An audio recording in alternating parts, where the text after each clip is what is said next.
Thank you for stopping by my channel again. And I'm here in the first of what will be a series of videos over the course of this year. I am trying out a new bookish resolution. I'm going to test it out this year and see how it goes. And I only thought of it after I had made my, 2022 reading goals video. And that is that this year, I want to try to only buy 12 books, which is a big deal for me. I haven't taken count of how many books, I don't really count typically each year how many books that I buy, but I know that it really does add up. And I would be surprised by the number because I don't go book shopping a whole lot, but when I do, I go to a used bookstore and will just kind of do a ton of buying, really affordable used paperbacks. And rarely do I buy a new book. But I do have plans. This year, my friend Bethany gave me a Barnes & Noble gift card, and I am already so ecstatic about Middle Grade March. The announcement videos aren't even out, but it's just become, honestly, I think I enjoy Middle Grade March as much as Victober.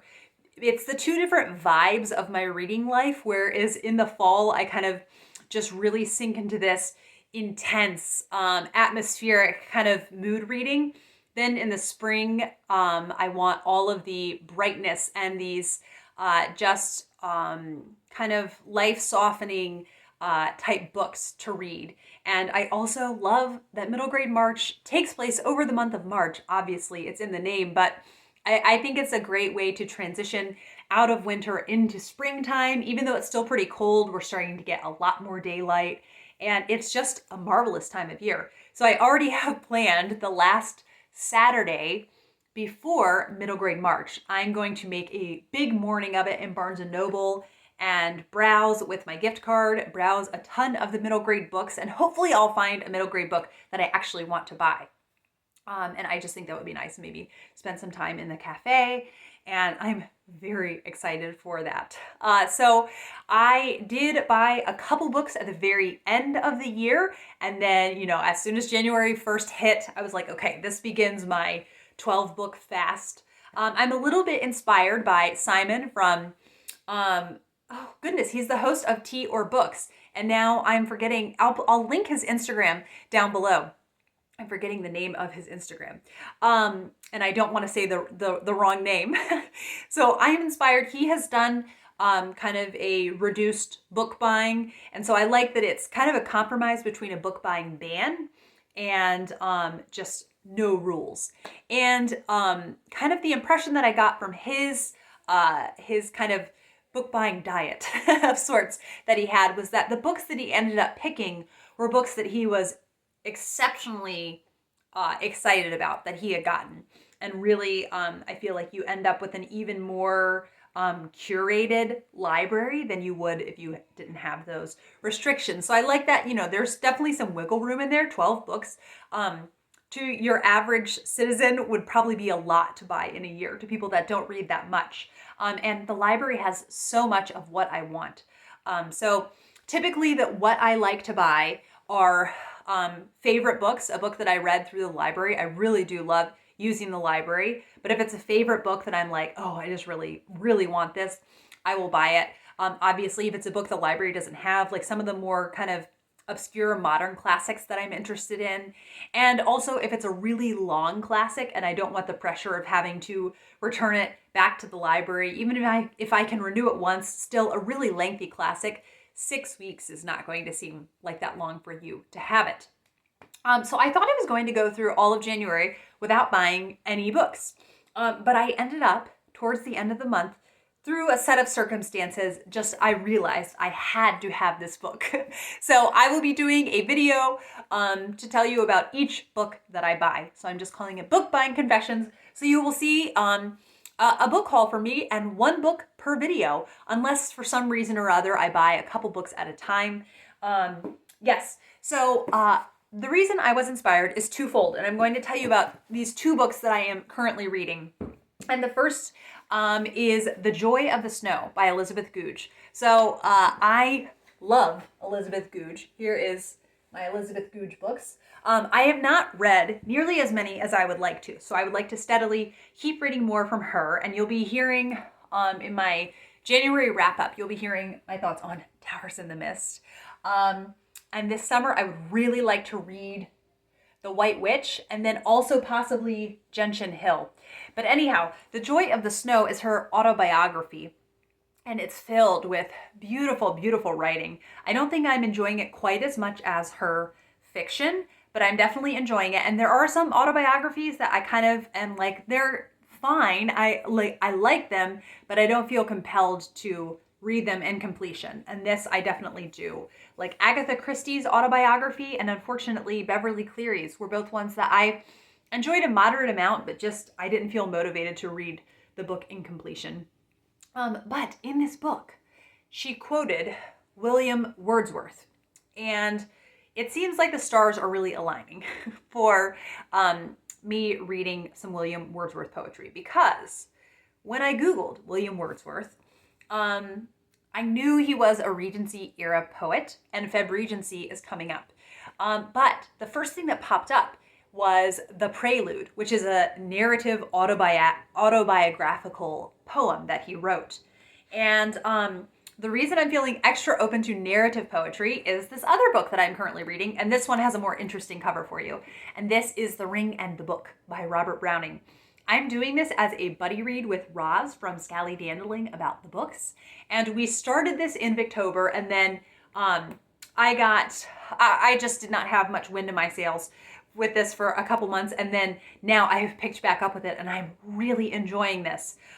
So this, we started it in Victober because it was published in the Victorian era.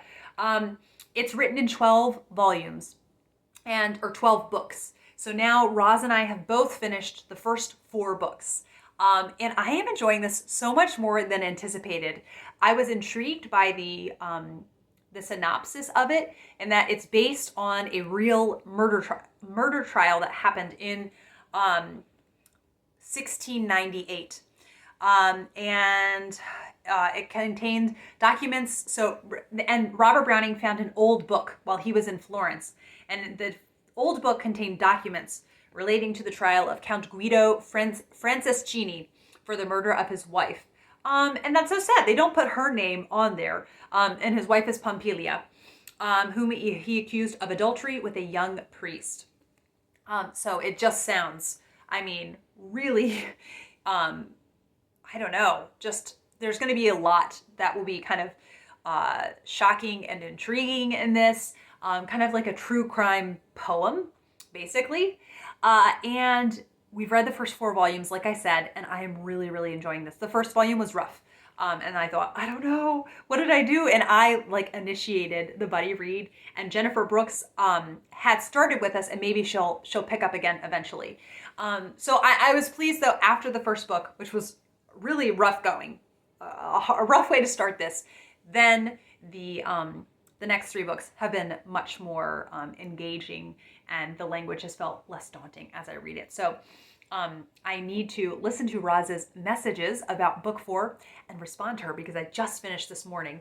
I think we're striving for 2 books a month, so I cannot wait to continue on, especially because this 4th book, while more engaging than book 1, was not as engaging as books 2 and 3, and it's because it was called Tertium Quid, which basically means, translated, something completely unrelated. And so it did do kind of more background of the situation, giving you more details, but the next book is called Guido Franceschini, Count Guido Franceschini. And so it's going to be things from his perspective, his side of the story, why he did what he did, and how he feels pretty much justified in what he did. So yes, really, really loving that Roz is willing to read this with me, and that we are both enjoying this. And I think we'll definitely finish by mid-year. And there is kind of another big narrative poem that I might like to take on after that, and we will see. Okay, so that all, enjoying that narrative poem, and I have been wanting to read more poetry, and I thought, you know what, narrative poetry was kind of my hunch that I might enjoy more. And so now I'm just extra open-minded, and I have picked up a copy of The Prelude by William Wordsworth. And this is the Penguin edition. You can tell it's very well used because I ordered a used copy of it. And it's the four texts, 1798, 1799, 1805, 1850. So the first, it says first published in July 1850. It was right after Wordsworth had died. And then they found previous editions. So that's why they have the four texts. But I am going to do an audiobook of this, and I'm pretty sure the audiobook will just be 1850. And I think it's a little bit superfluous to include these first three editions because the 1850 edition is going to include everything that is in those editions and more. So I'll just be reading the 1850 text. I am so excited for this because he was a romantic poet, and just that the romantic kind of sentiments and just loving being out and communing with nature, I just adore. So I will read you just one of the first stanzas of this. I have a bookmark in here to mark where I wanted to flip it. Yes, there we go. So book first, Introduction, Childhood and School Time. And it says, "Oh, there is blessing in this gentle breeze that blows from the green fields and from the clouds and from the sky. It beats against my cheek and seems half conscious of the joy it gives. Oh, welcome messenger, oh, welcome friend. A captive greets thee, coming from a house of bondage, from yon city's walls sets free. A prison where he has been long immured. Now I am free, enfranchised and at large. May fix my habitation where I will. What dwelling shall receive me? In what vale shall be my harbor? Underneath what grove shall I take up my home? And what sweet stream shall with its murmurs lull me to my rest? The earth is all before me. With a heart joyous, not scared at its own liberty, I look about, and should the guide I choose be nothing better than a wandering cloud, I cannot miss my way. I breathe again. Trances of thought and mountings of the mind come fast upon me. It is shaken off, as by miraculous gift 'tis shaken off, that burden of my own unnatural self, the heavy weight of many a weary day, not mine and such as were not made for me. Long months of peace, if such bold word accord with any promises of human life, long months of ease and undisturbed delight are mine in prospect." So I will leave it at that. And I'm very much looking forward to reading this. And the narrator to the audiobook, I cannot remember their name, but just really, really beautiful narration.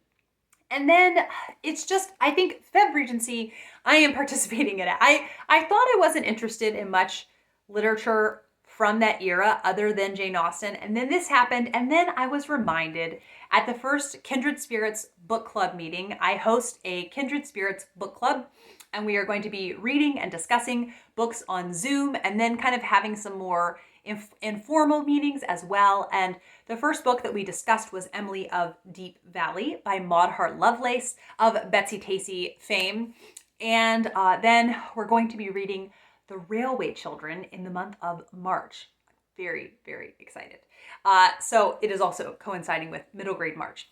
Anyhow, as I was reading Emily of Deep Valley, it references a chapter in Betsy in Spite of Herself about Ivanhoe. And it's this very funny situation where one of their teachers assigns all of the students in between their freshman and sophomore years of high school to read Ivanhoe over the summer. And basically a lot of them leave it until the very last minute. And it's just written in such a funny way that only Maud Hart Lovelace could do. And it reminded me how much I want to know about this book that Betsy Ray just treasures and adores. She's one of my absolute favorite characters in literature. And I want to know about this book that she just raves about and says it's a positively, it's a perfectly splendid book. That's what she calls it.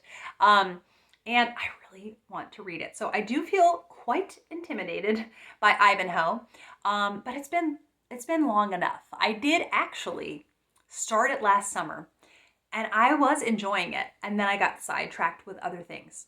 So I'm excited to be participating in Febregency, reading The Prelude by William Wordsworth, and hopefully also Ivanhoe by Sir Walter Scott.